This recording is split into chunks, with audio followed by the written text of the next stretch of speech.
Hello everyone, today I'm going to have a very useful video for absolutely everyone, especially for those who enjoy watching videos on YouTube. That is, for those who enjoy watching useful videos. And these videos will all be about adult content. Yes, you heard me right, adult content. It's actually a very broad concept, and there can be a lot of such content on YouTube.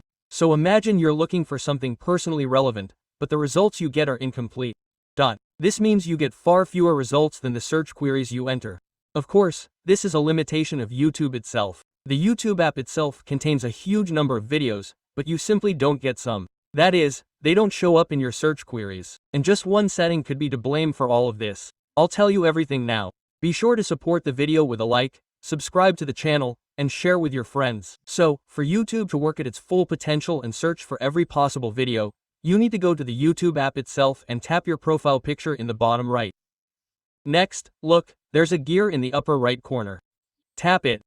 Next, look, there's another gear called General Settings. Tap it.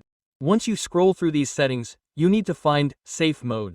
Most smartphones have it enabled. It says here that videos that are unsuitable for children will be hidden. 100% protection isn't guaranteed, and these settings apply specifically to your YouTube app and the device on which it's installed. Of course, if you want to fully view absolutely any content on YouTube and see more videos when you enter a search query, you need to disable this slider and this button. After that, you can fully enjoy the YouTube app.